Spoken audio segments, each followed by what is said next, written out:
So that's the trick. If I raise my energy but control it so it doesn't leak out, I can move.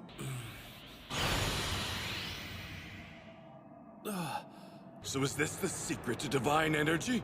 The pressure inside's so intense. In the first season of Dragon Ball Ultra, we saw Goku and Vegeta surpass their limits and awaken the Supreme Transformation to defeat Black Frieza and the god of all things, Zeno-sama. However, all of this was only possible thanks to the help of Daishinkan, the angels, the gods of destruction, and especially Meid, the mother of all angels, who sacrificed herself at the end to empower Ultra Gogeta even further. In the end, Goku, Vegeta, and Broly succumbed to the poison that Frieza secretly injected into the bodies of the three Saiyans, and they are now on King Kai's planet to continue their training while Daishinkan, the new king of all, along with warriors from all 12 universes, protects the cosmic universe. But peace never lasts forever. And new dangers are looming on the horizon for our warriors. Who will be the enemies that Goku and his friends will face in the near future? Well, we'll see that and much more in this first episode of Season 2 of our epic saga, Dragon Ball Ultra. Before we continue, if you watched the video up to here it means you liked it, so subscribe to the channel and don't forget to leave your like and activate notifications. And if possible, become a member of the channel where you will have perks, or help with any amount by donating through this QR code. Okay, thank you very much. Now let's go back to the video. King Kai's planet. After another day of intense training under King Kai's guidance, Goku, Vegeta, and Broly were resting when suddenly Daishinkan appeared before them with disturbing news.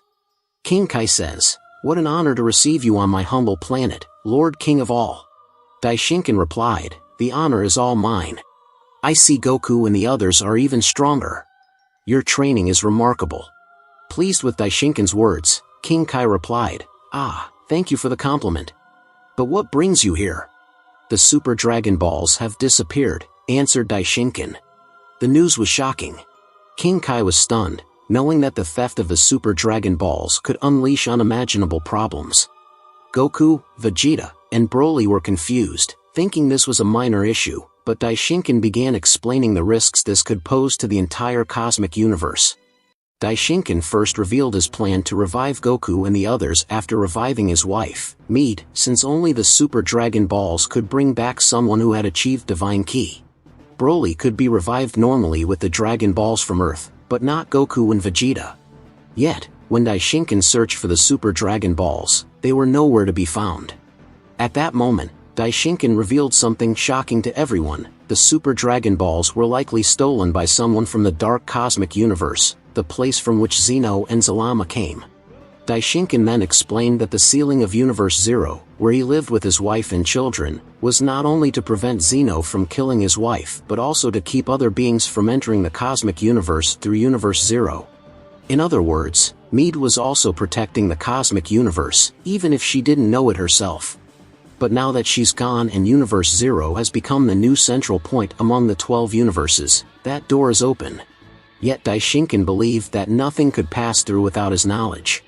However, after venturing into the dark cosmic universe to discover the dangers that might emerge from there, Daishinkan revealed that Zeno-sama was right. In that dark cosmic universe, there were beings so powerful and skilled that Daishinkan genuinely believed the end of existence could be near. Daishinkan concluded by saying not all hope was lost.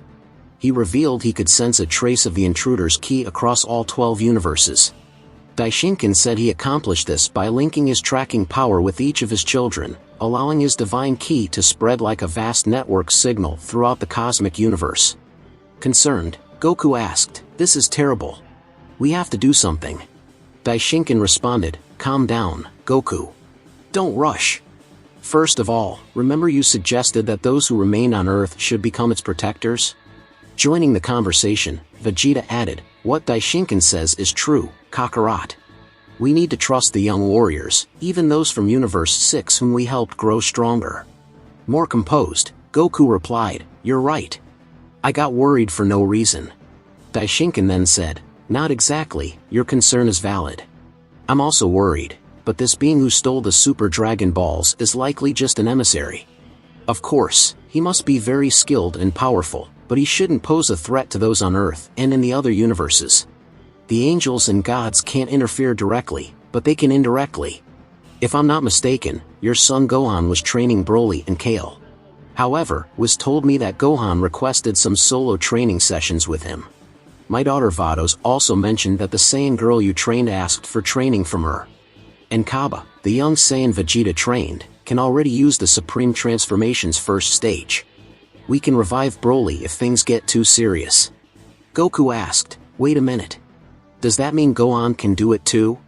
Happy with Goku's reaction, Daishinkan replied, your son is going to surprise you, Goku.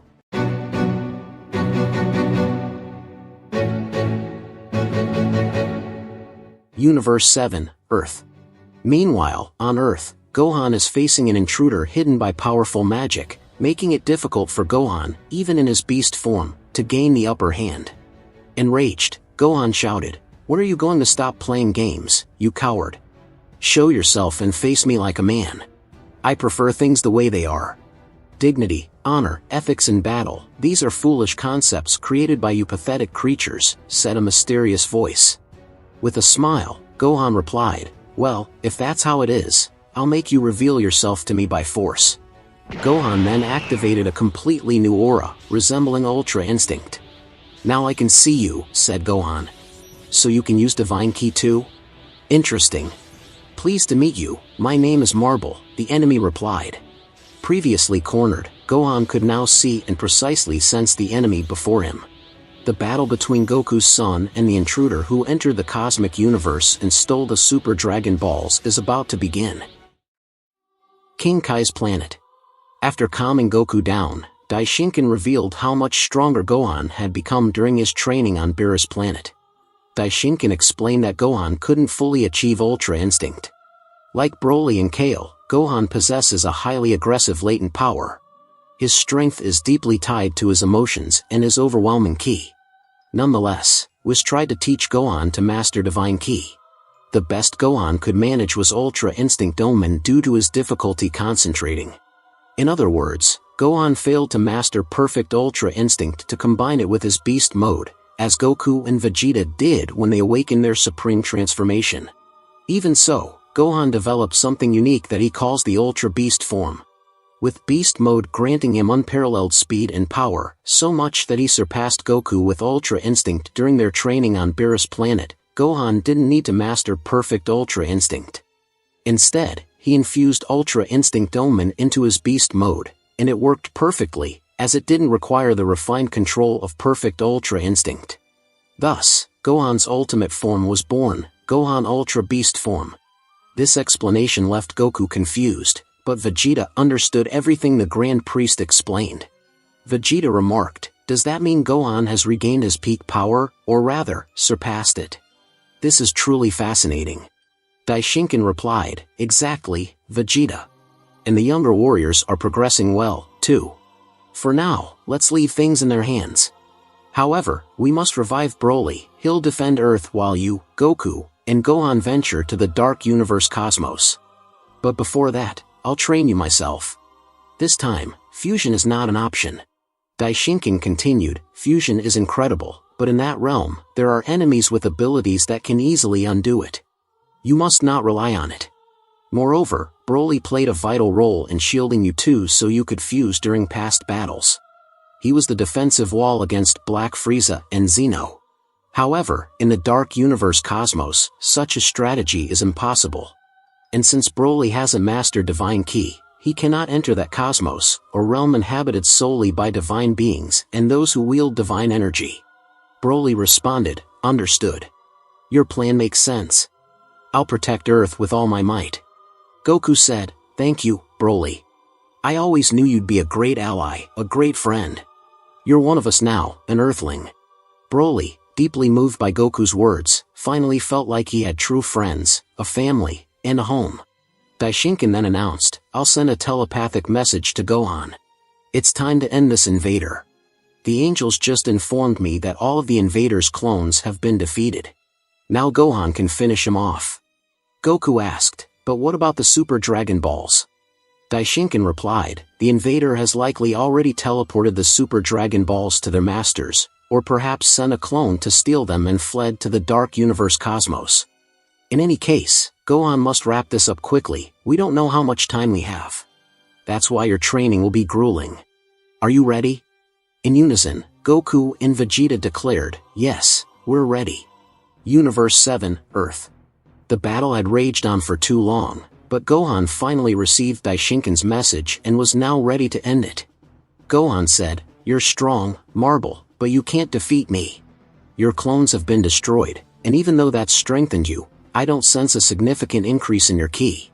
Marble retorted, you Saiyans are so arrogant. But that's why we'll use you in the future. For now, it's time to reveal my true power. Marble gathered all his energy, transforming into a new form, donning a fresh outfit, horns, and a magical crystal on his forehead. Look, you pathetic Saiyan. This is true divine power. True magic power. Marble declared. Gohan replied, interesting. I sense that crystal is the source of your power. Was it hidden within you?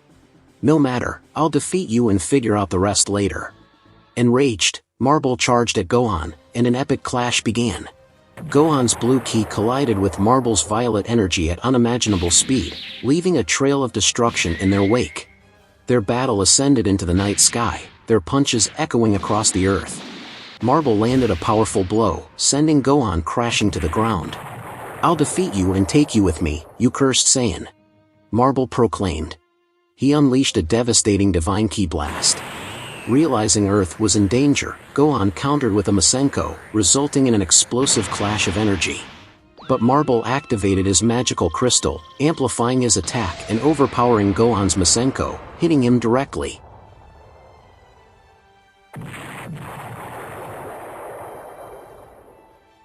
Exhausted, Marble said, finally, it's over. Now. Suddenly, Gohan appeared behind him, grabbing Marble by the neck with instant transmission. Gohan said confidently, I've learned some new tricks too. Your attack was powerful, but as I said, you can't beat me. I wonder why they sent you. Daishinkan thinks you're just a messenger, if so, why didn't they send someone stronger? Choking, Marble couldn't respond. Ah, my apologies. Let me give you a chance to speak, Gohan said, releasing Marble's neck. Before Marble could utter a word, Gohan struck him in the stomach and charged a powerful Kamehameha with his other hand. On second thought, I don't need to hear it from you. We'll discover the truth ourselves when we take down your master, Gohan declared. He unleashed all his power, obliterating Marble. Earth was at peace once more, at least for now. What challenges await Goku and Vegeta during their training with Daishinkan? What dangers will the Saiyans face in the dark universe cosmos? King Kai's planet. After announcing and celebrating Gohan's victory over the enemy, Daishinkan instructed Whis to revive Broly using the Earth's Dragon Balls. Once revived, Broly was sent to Beerus' planet so he could continue training while keeping watch over Earth. Finally, Goku and Vegeta's training was about to begin. Daishinkan transported the two Saiyans to a special dimension they immediately recognized as similar to the one Whis had previously used for their training. Daishinkan explained that, unlike the dimension where Whis trained them, this realm was even more unique, it was where he himself had trained alongside his wife, Mead. Goku remarked, the pressure here is completely different, it's much stronger. Even if I try to use the same strategy we used with Whis, it doesn't seem like it will work here, Vegeta. Vegeta responded, it feels like my body doesn't even exist. Daishinkan replied, that's exactly right. Even though your physical bodies remain intact in this other world, this dimension causes your soul and body to separate. In other words, within this realm, the pressure of divine energy directly impacts the soul. This room was developed by the ancient Angel King, who was our supreme leader in Universe Zero. From this special dimension, I created the dimension that Whis and the other angels now have access to. In that realm, I train my children, but they never managed to train in this special dimension, which I call the Soul Prison. To defeat Xeno, you needed the fusion of the Supreme Transformation with the divine power of Mead. In doing so, you surpassed even my power at that moment, but it required multiple resources. However, if you overcome this training, it will prove that you've reached my power level, which surpasses the angels, a power level close to where you both currently stand. But I believe you can go even further. I'll explain more later. First, you need to complete this task. This is your last chance to back out. "Let's complete the training," shouted Goku and Vegeta in unison. Daishinkan then locked Goku and Vegeta in the special dimension, hoping they would master the toughest training of their lives. King Kai asked, "But Lord King of all, how will Goku and Vegeta master this training if they need to be alive?" Daishinkan replied, "Well, I believe they can achieve a miracle. And if they succeed, we'll find a way to bring them back to life." King Kai then questioned, "And what would that method be?" Daishinkan responded, "Sacrifice." After his conversation with King Kai, Daishinkan left the small planet and traveled directly to the master planet in Universe Zero, where he summoned Whis to bring Gohan and Vados. When Whis and Gohan finally arrived, Gohan's first question was about his father and Vegeta's whereabouts. Daishinkan revealed a small glowing orb, which was the gateway to the special dimension where Goku and Vegeta were training. With a sad yet determined expression, Whis told his father that he and his sister Vados were ready to fulfill their role as soon as Goku and Vegeta proved themselves worthy. Daishinkan, also moved, exchanged an emotional glance with his son. Special dimension. Goku and Vegeta were already in a completely dominated state. Their souls were succumbing to the overwhelming power of the special dimension. Outside, Gohan noticed the cold and heavy tone in the conversation between Daishinkan and Whis. They discussed the potential failure of Goku and Vegeta and how it could lead to the end of existence if they didn't overcome the training. Confident, Gohan said, "They'll succeed, don't worry. My father and Mr. Vegeta are the strongest people I know. And I'm not talking about power." With a smile, Daishinkan replied, "Yes, you're right. Let's have faith." Time passed, and the probability of success dwindled. At this point, even Gohan began to grow anxious, though he still believed his father and Vegeta would prevail. And Gohan's convictions were correct. Like a small explosion, a bright flash emerged from the glowing orb. From it emerged Goku and Vegeta, now far more powerful and in a new form. Overjoyed, Daishinkan exclaimed, "You've done it. The blue ring on your backs is proof of this, even though you haven't reached your maximum potential yet. But this is a promising start. Congratulations, you've attained the power of a cosmic deity." Goku and Vegeta revealed their new form. Like Daishinkan, both bore a blue ring on their backs, signifying they had surpassed divine ki. However, something was still missing. What else is needed for Goku and Vegeta to unlock the full potential of cosmic ki? Well, we'll see in the next episode of Dragon Ball Ultra.